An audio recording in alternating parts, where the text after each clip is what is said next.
Senhoras e senhores, apresentando a Flor!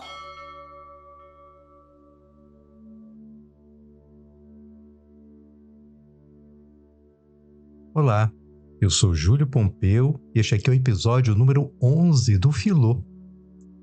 Sabe quando na sua vida as coisas não estão saindo exatamente como você desejaria? Sabe? No que dependesse da sua vontade, as coisas aconteceriam de uma forma completamente diferente. Às vezes a gente planeja alguma coisa, pensa muito antes de planejar. E na hora de executar, nossa, dá tudo errado. Porque tem tanta coisa que tem que acontecer do jeito que nós imaginamos para que os nossos planos deem certo. Já aconteceu com você alguma coisa assim?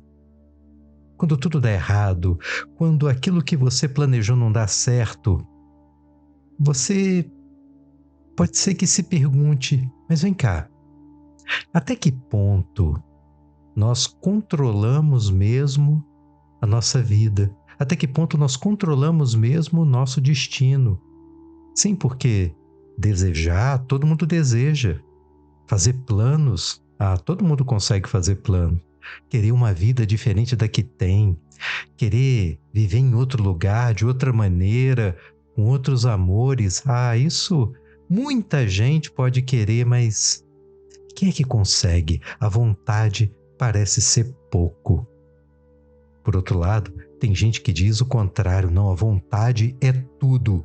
Se você quer mesmo, você terá aquele aguerrimento, aquela dedicação, aquele esforço, aquela garra para fazer as coisas acontecerem.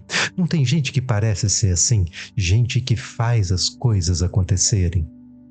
Mas será que o que acontece na vida de gente que faz as coisas acontecerem acontece pela força de caráter ou acontece porque o destino lhes foi favorável?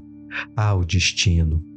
Nós controlamos o destino ou somos controlados por ele? Olha, esse é o tema de boa parte das tragédias de Sófocles que chegaram até nós. Sófocles era um tragediógrafo grego que vive ali ao longo do século IV a.C., ao lado de outros dois grandes tragediógrafos que são Ésquilo e Eurípides. A obra de Sófocles, na verdade, vem entre os dois. Pouco depois de Ésquilo, ao ponto dele confessar que imitava no começo da sua produção Ésquilo, e antes das de Eurípides, que pôde imitá-lo por sua vez. Na vida é assim na produção artística, né? A gente se inspira naqueles que a gente admira. E depois de um tempo, quando domina ou quando aprende com aqueles que vieram antes de nós, a gente consegue até inovar um pouquinho, deixar nossa marca. Foi o que Sófocles fez. Sófocles escreveu mais de 100 tragédias.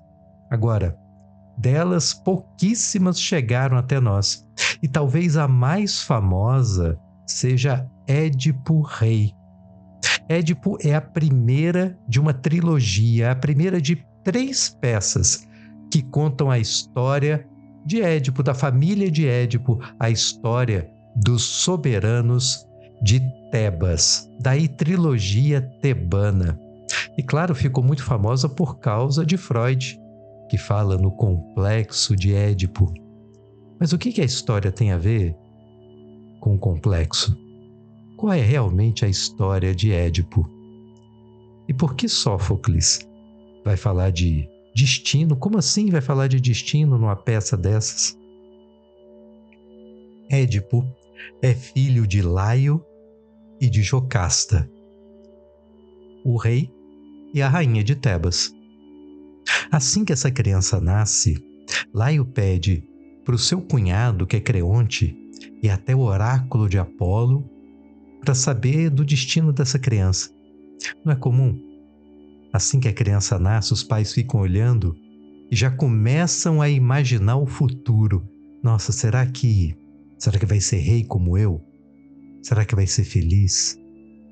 Se você vivesse na Grécia Antiga, podia antecipar as respostas, perguntando para o oráculo. Creonte, quando volta, traz uma notícia terrível.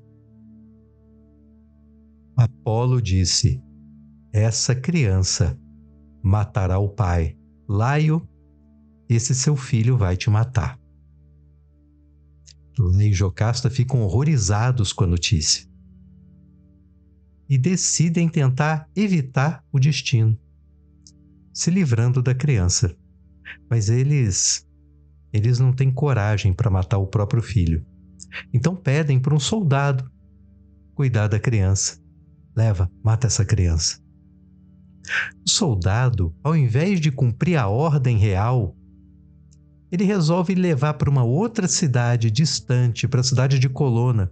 Aliás, é onde nasceu Sófocles.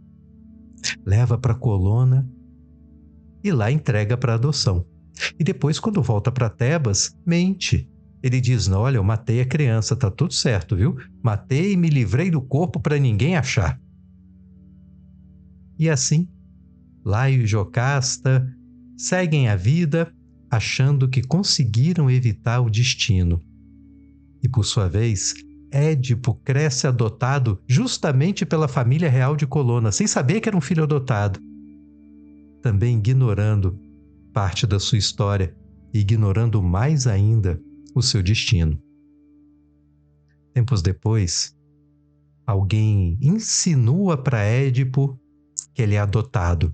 Mas como os pais nunca disseram nada, bom, o que você faria numa situação dessas? Qualquer um hoje chegaria para os pais e perguntaria: vem cá, eu sou adotado ou não? Bom, mas aqui nós estamos falando dos gregos antigos, né? Então, ao invés de perguntar para os pais, Édipo resolve ir até o oráculo de Apolo, o mesmo que quando ele era criança disse que mataria o pai. E ele pergunta: Apolo, serei mesmo eu filho de meu pai? E o deus responde: você vai matar seu pai.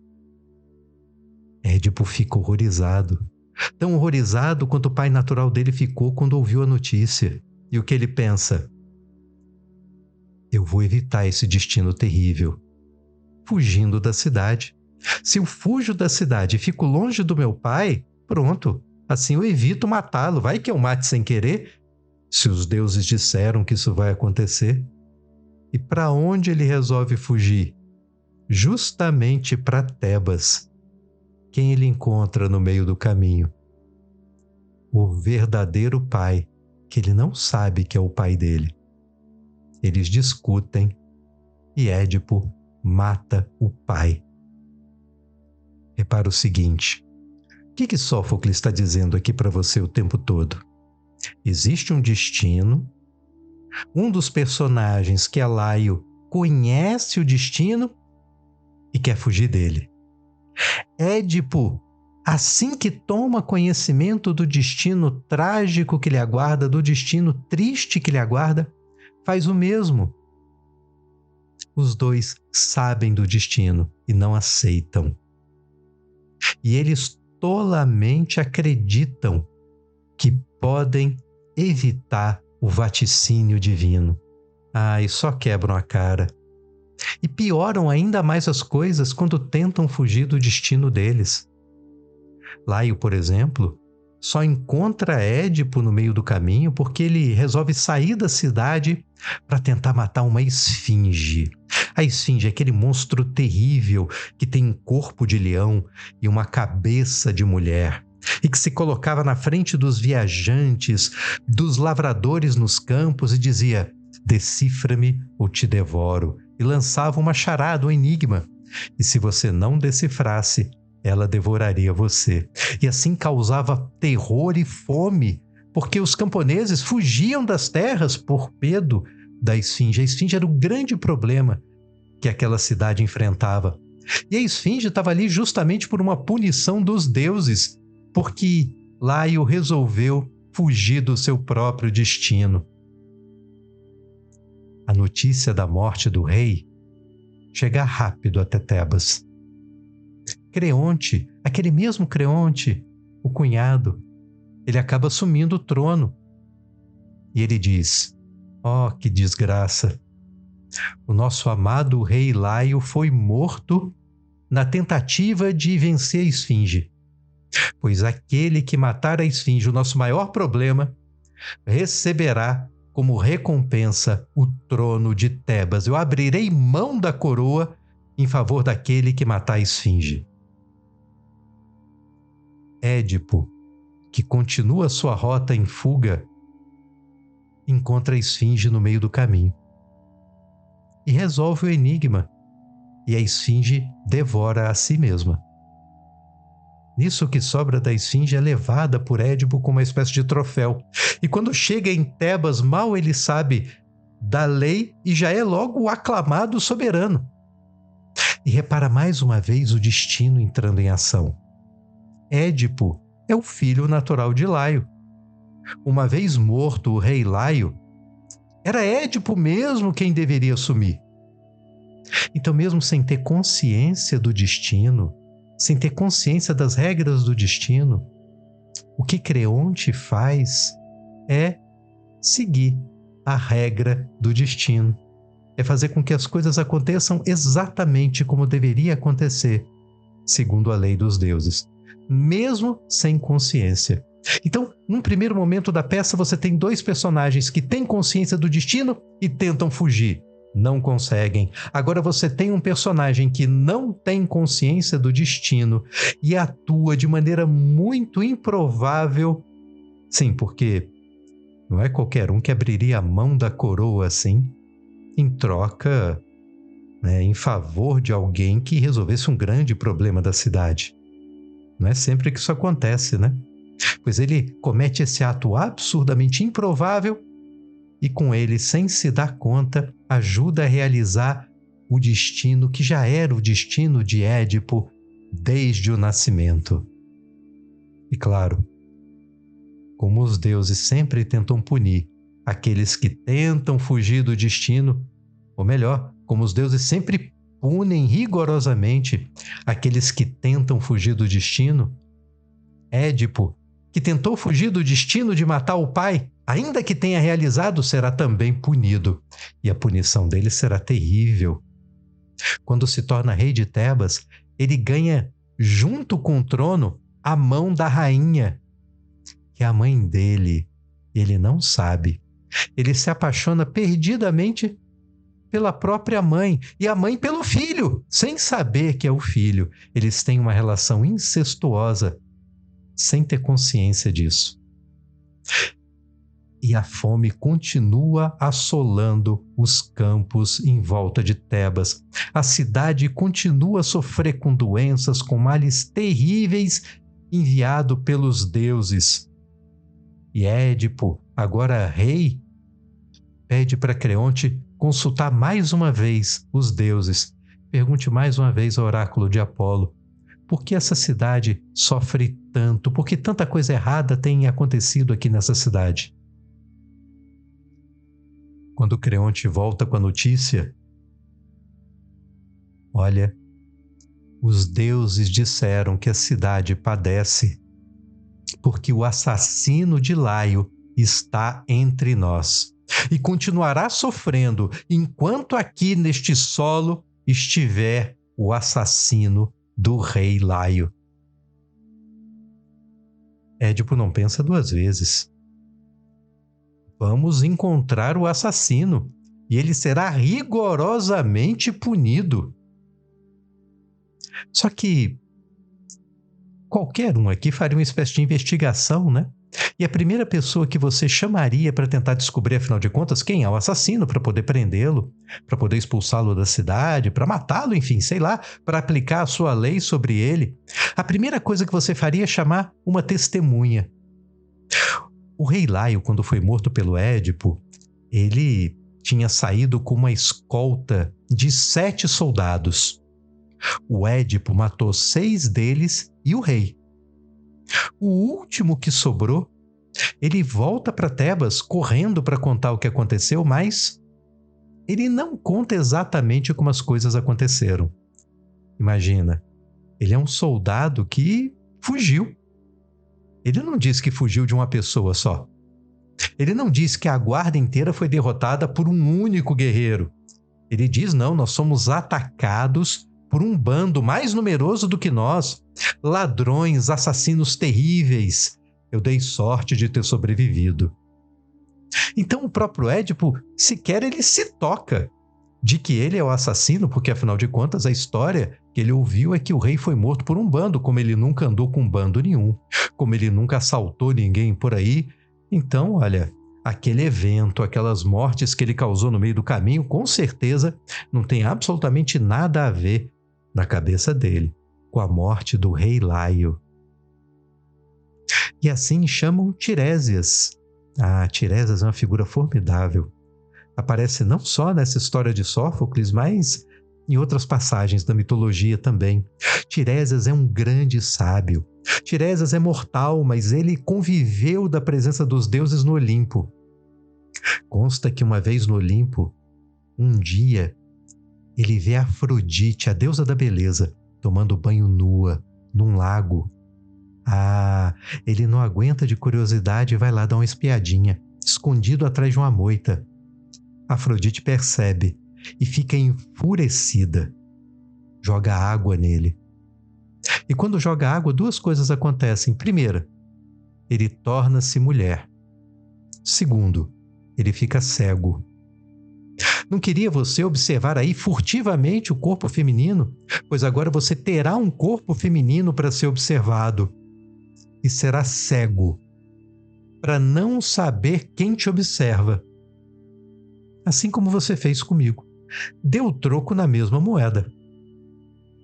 Zeus, quando ficou sabendo, apiedou-se do coitado do Tiresias e fez o seguinte: olha, você vai voltar a ser homem, mas eu não vou lhe restituir a visão, vou fazer outra coisa. Eu vou lhe dar em compensação uma visão que é divina. Então, Creonte,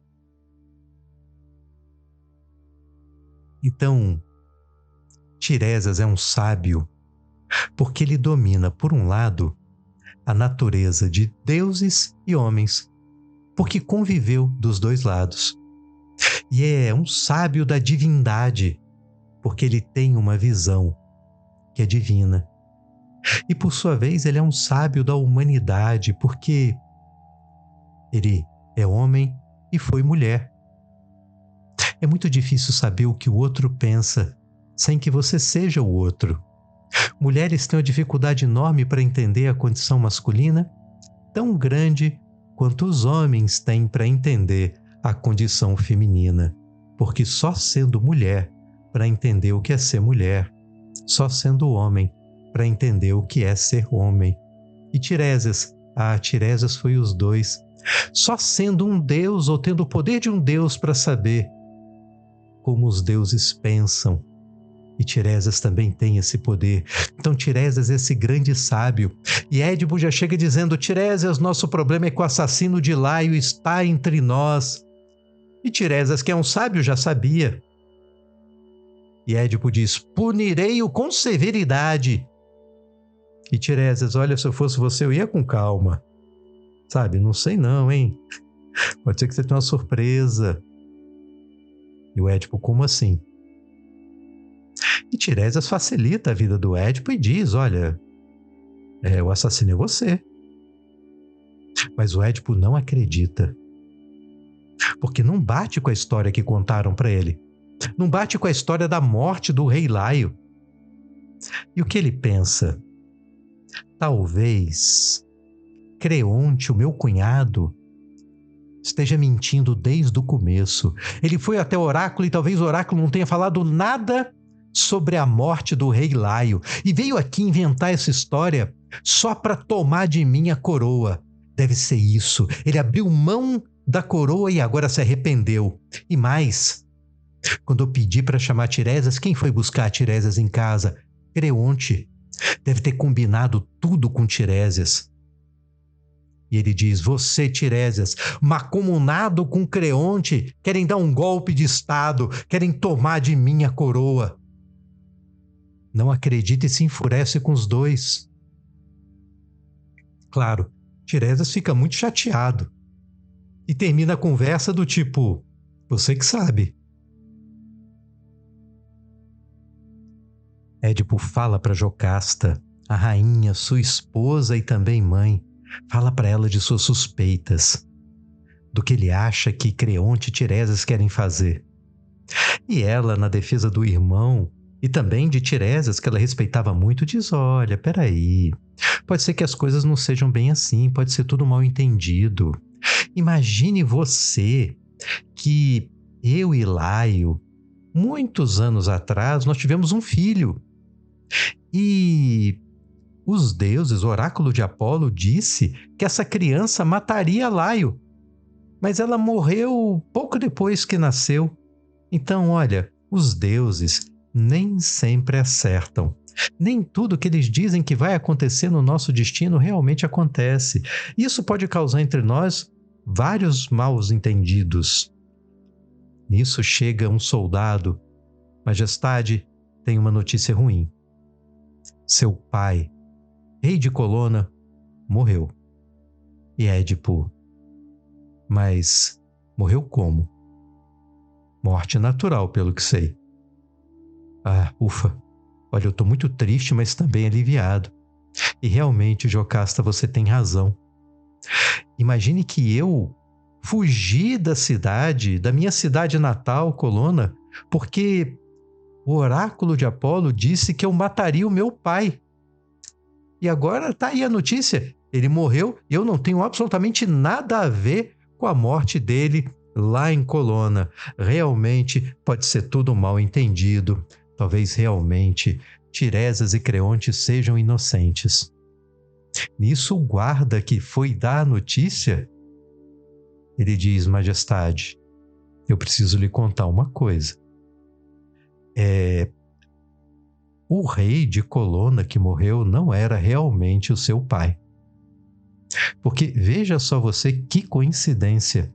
Esse guarda que vem dar a notícia é exatamente o mesmo guarda que, quando Édipo nasceu, ficou encarregado de se livrar do recém-nascido.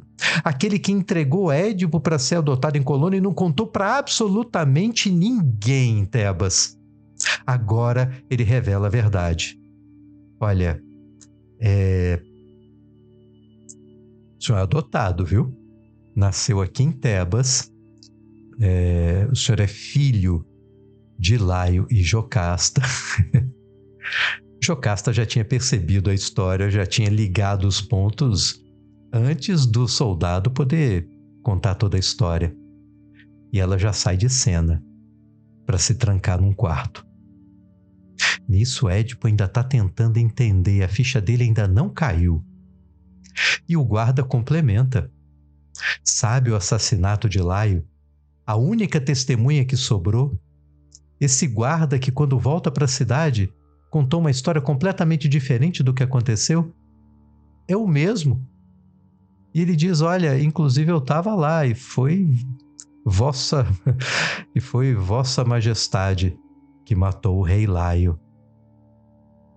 E nisso Édipo, aturdido, tentando ainda, ao mesmo tempo, entender e aceitar como é que pode. Então quer dizer que o oráculo tinha mesmo razão. Eu matei o meu pai. Nisso já chega alguém gritando, dando a notícia de que Jocasta tinha acabado de se matar. Não aguentou de tristeza e de vergonha por ter dormido com o próprio filho. E mais, teve 4 filhos com um filho.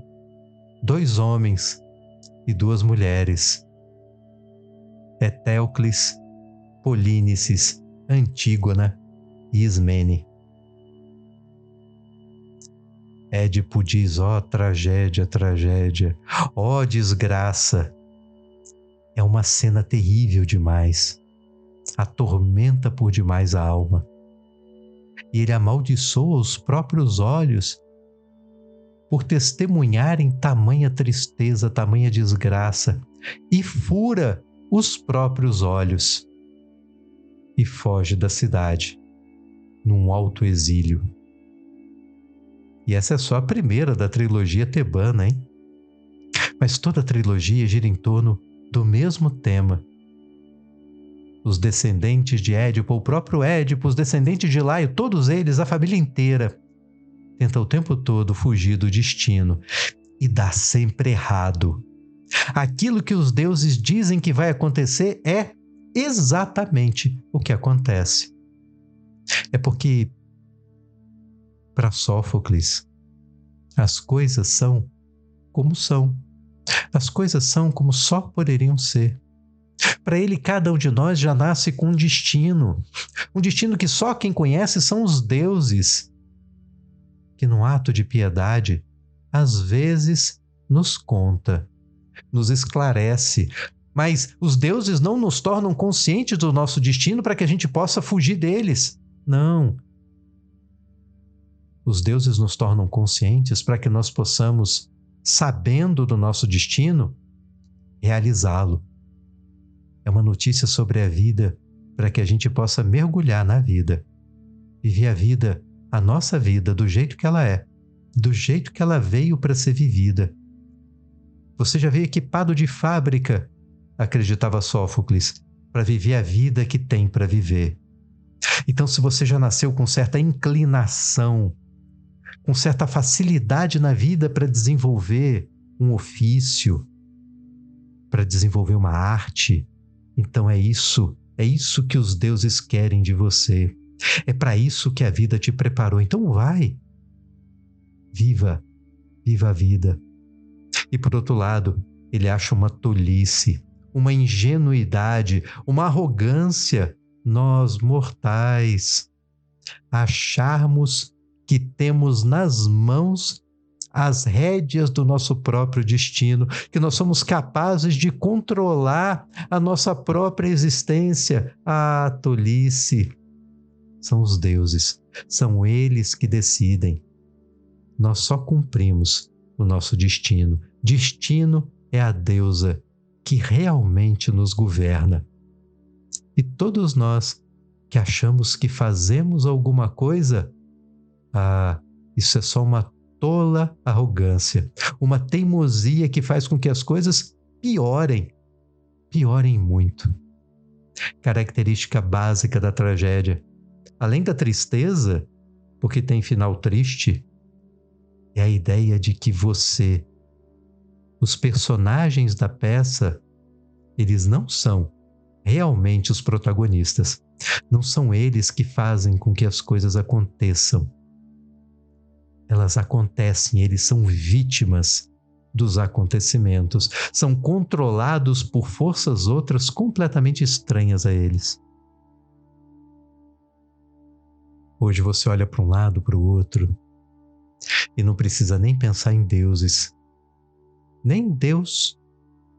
Basta pensar na quantidade de eventos materiais que concorrem todo dia na nossa vida, para que as coisas sejam exatamente do jeito que são.